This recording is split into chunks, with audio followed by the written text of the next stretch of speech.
Assalamualaikum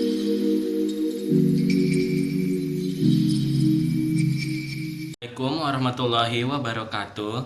Kembali lagi bersama saya Firdaus, mahasiswa Universitas Negeri Padang, Fakultas Ekonomi, Prodi Manajemen Pajak tahun 2018.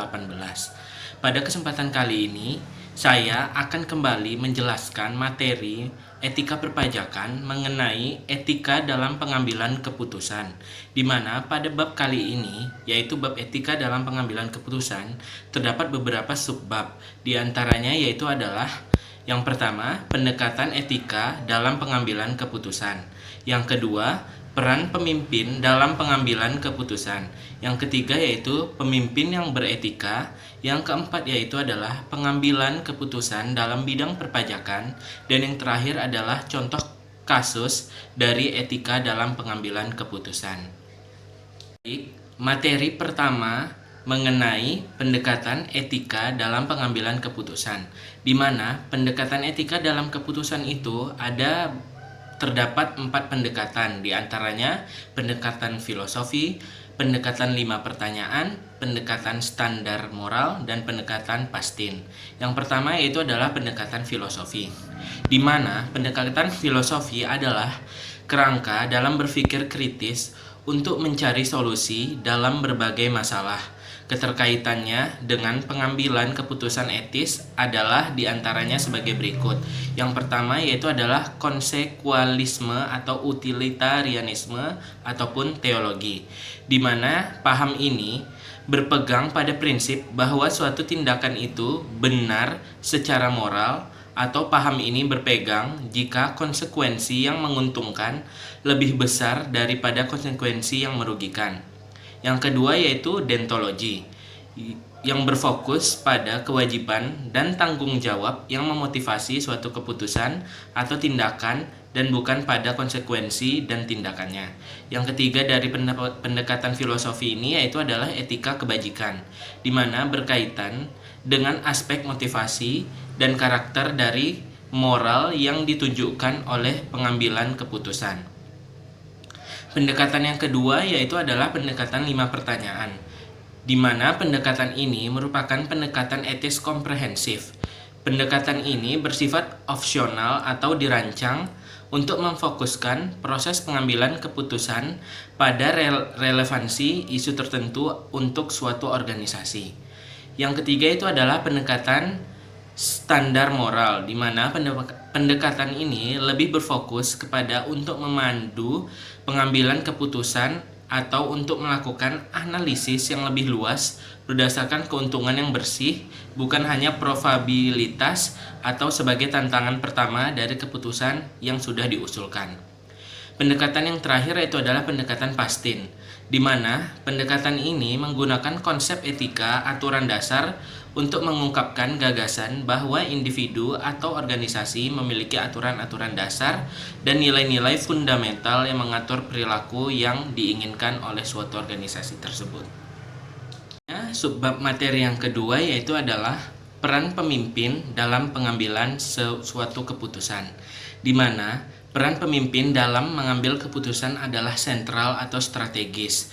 Salah satu fungsi-fungsi manajemen adalah pemimpin memiliki gayanya sendiri atau kekuatan dan kelemahan. Pembuatan keputusan ditentukan pada gaya yang digunakan oleh pemimpin atau manajer.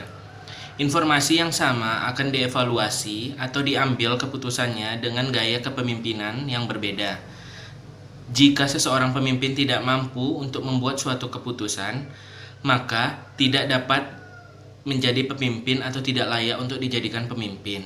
Oleh sebab itu, untuk mengetahui baik dan buruknya dari seorang pemimpin dalam mengambil keputusan, yaitu bukan hanya dimulai dari konsekuensi yang ditimbulkan, atau melainkan melalui berbagai pertimbangan dalam bab materi yang ketiga, yaitu kepemimpinan yang beretika, di mana kepemimpinan yang beretika ini merujuk pada suatu watak atau perilaku dalam pengambilan keputusan yang dilakukan oleh seorang pemimpin dengan mengedepankan keteladanan, penguatan, dan komunikasi untuk memotivasi karyawan-karyawannya agar dapat mengambil keputusan berdasarkan nilai-nilai moral, agama, ataupun aturan.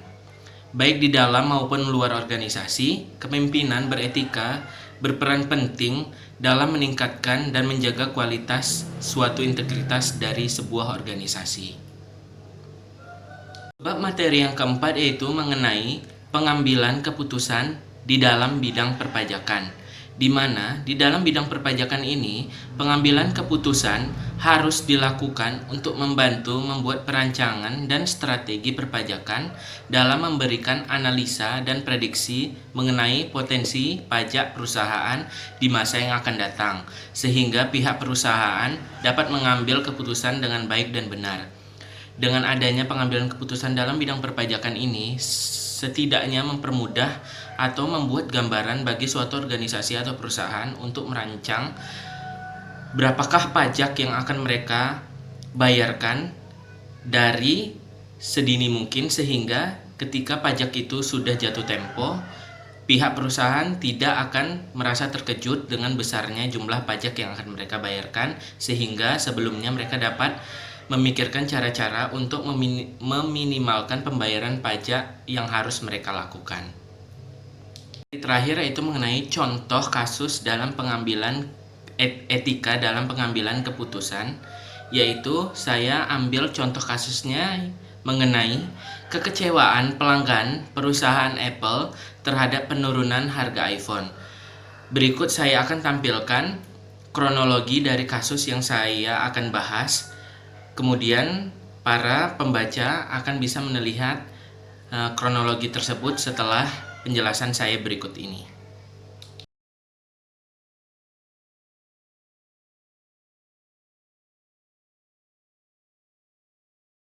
Baik, setelah semua penonton melihat kronologi kasus yang sudah saya tampilkan sebelumnya, di sini saya akan sedikit memberikan pendapat mengenai kasus tersebut.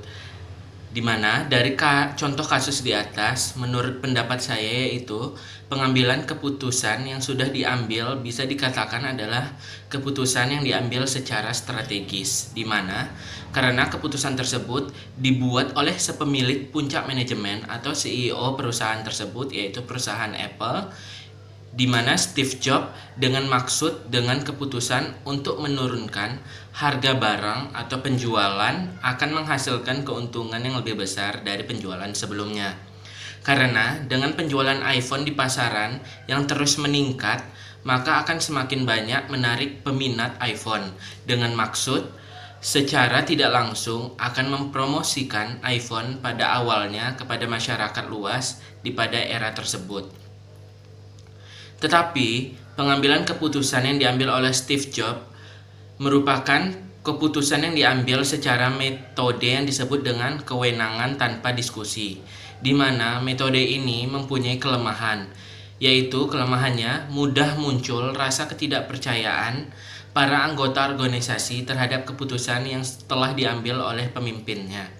Dalam artian yang lebih mudah, sekali saja jika pemimpin mengambil keputusan secara sepihak atau melakukan pengambilan keputusan tanpa diskusi terlebih dahulu dengan para anggota keorganisasiannya, maka jika keputusan itu menimbulkan kekecewaan, selanjutnya rasa ketidakpercayaan anggota terhadap kepemimpinannya akan hilang begitu saja.